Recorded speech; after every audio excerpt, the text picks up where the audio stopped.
నెల్లూరు నగరంలోని 48వ డివిజన్లో division incharge కీర్తి ఆధ్వర్యంలో స్థానిక సంస్థల ఎన్నికల్లో పట్టణ ప్రాంతాల్లో బీసీలకు 33.3% రిజర్వేషన్లు కేటాయించడం పట్ల హర్షం వ్యక్తం చేస్తూ సంబరాలు నిర్వహించారు. ఈ సందర్భంగా ముఖ్యమంత్రి నారా చంద్రబాబు నాయుడు, డిప్యూటీ సీఎం పవన్ కళ్యాణ్, రాష్ట్ర పురపాలక శాఖ మంత్రి డాక్టర్ పొంగూరు నారాయణల చిత్రపటాలకు నేతలు వైభవంగా పాలాభిషేకం చేసి స్వీట్లు పంపిణీ చేశారు. నగర మహిళా అధ్యక్షురాలు కప్పిర రేవతి, డివిజన్ అధ్యక్షుడు పెంచలయ్య, రాష్ట్ర అగ్నికుల క్షత్రియ డైరెక్టర్ కంచి జ్ఞానేంద్ర ఆధ్వర్యంలో జరిగిన ఈ కార్యక్రమంలో పాల్గొన్న నాయకులు మీడియాతో మాట్లాడారు. జై హో బీసీ అనేది కేవలం ఒక నినాదం కాదని, అది తెలుగుదేశం పార్టీ తొలి నుంచి పాటిస్తున్న ప్రధాన సిద్ధాంతమని ఈ సందర్భంగా స్పష్టం చేశారు. తెలుగుదేశం పార్టీ స్థాపించిన సమయంలోని స్వర్గీయ నందమూరి తారక రామారావు బీసీలకు 20% రిజర్వేషన్లు కల్పించి వారికి రాజకీయ గుర్తింపు తెచ్చారని, ఆ తర్వాత చంద్రబాబు నాయుడు దానిని మరింత పెంచి బీసీల ఆత్మగౌరవాన్ని కాపాడారని నేతలు గుర్తు చేశారు. గత వైఎస్ఆర్సీపీ ప్రభుత్వంలో జగన్మోహన్ రెడ్డి బీసీ రిజర్వేషన్లను కుదించి నాయకులకు ప్రాతినిధ్యం లేకుండా చేసి తీవ్ర అన్యాయం చేశారని, బీసీ ద్రోహిగా మిగిలారని విమర్శించారు. ప్రస్తుతం కూటమి ప్రభుత్వం అధికారంలోకి రాగానే పట్టణ ప్రాంతాల్లో బీసీలకు 33.3% రిజర్వేషన్లు పునరుద్ధరించి బీసీల పక్షపాతిగా నిలిచిందని, దీంతో బీసీ వర్గాల్లో మళ్లీ పండుగ వాతావరణం నెలకొందని కొనియాడారు. ఈ కార్యక్రమంలో co cluster incharge Sheikh Jafar, ముఖ్య నాయకులు, కార్యకర్తలు పెద్ద సంఖ్యలో పాల్గొన్నారు.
వాళ్ళని అడుగు.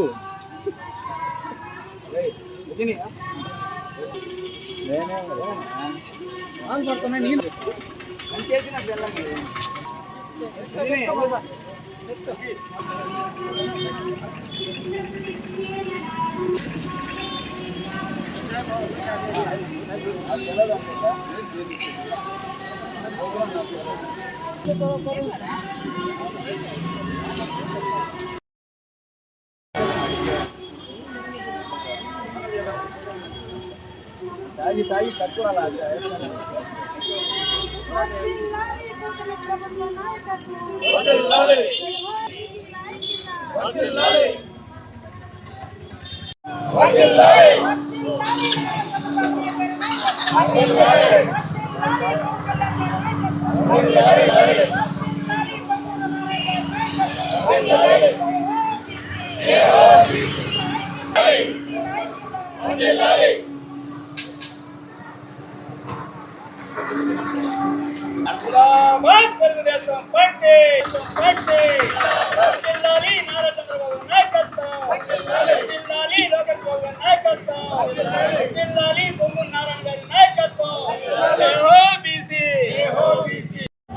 పార్టీ డివిజన్ ప్రెసిడెంట్ నేను.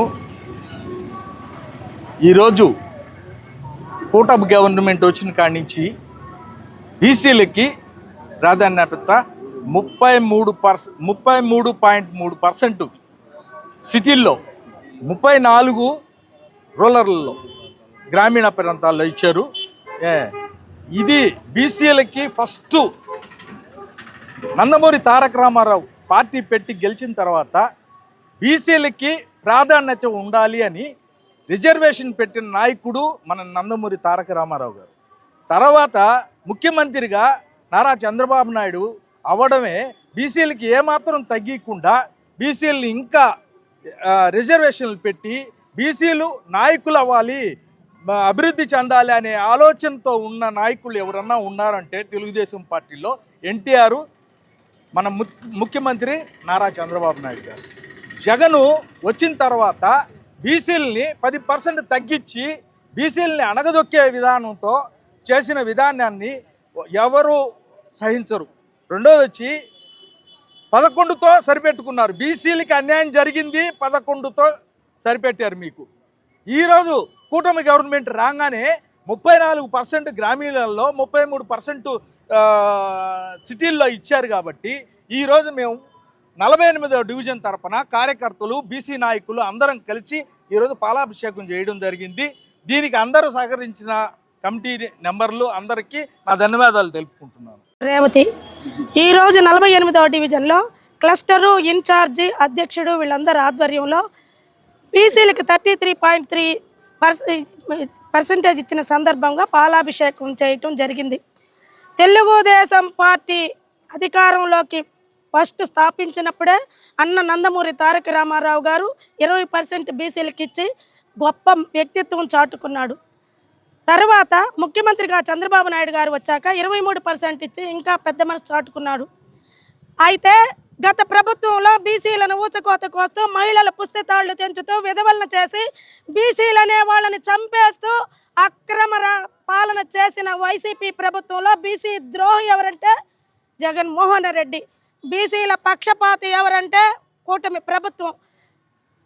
మహిళలు కానీ బీసీలు కానీ ఎవరైనా కానీ అలో రామచంద్ర అని గత ప్రభుత్వంలో అల్లాడితే ఈరోజు పండగ చేసుకునే వాతావరణం నెలకొల్పబడింది. ఈరోజు మేమందరము కూడా చాలా సంతోషంతో బీసీలకు 33.3% ఇచ్చి బీసీలకు ఒక గౌరవమైన స్థానం కల్పించినందుకు మా అందరి తరఫున కూడా కూటమి ప్రభుత్వానికి, నారా చంద్రబాబు నాయుడు గారికి, పవన్ కళ్యాణ్ గారికి, లోకేష్ బాబు గారికి, నెల్లూరులో పొంగూరు నారాయణ గారికి కూడా ధన్యవాదాలు తెలుపుకుంటూ జై హో బీసీ. నా పేరు కీర్తి. జై హో బీసీ ఇది నినాదం కాదు, తెలుగుదేశం పార్టీ యొక్క విధానం అని మరోసారి నిరూపించారు. ఆంధ్రప్రదేశ్ శాసనసభలో బీసీలకు 34% రిజర్వేషన్ ఇచ్చి చాలా మనకు బీసీలకు ఎక్కువ ప్రాధాన్యత రావాలని ఆనాడు మన అన్న ఎన్టీఆర్ ప్రభుత్వం ఉంటే, ఈనాడు మరో అన్న మన సిబిఎన్ గారు ప్రభుత్వం కొనసాగుతుంది. ఇలాగే గత ప్రభుత్వంలో జగన్మోహన్ రెడ్డి 24%కి తగ్గించేశారు. అంటే దాదాపు 10% తగ్గించేశారు. 16,800 మంది నాయకులకు మన గత ప్రభుత్వం మోసం చేసింది.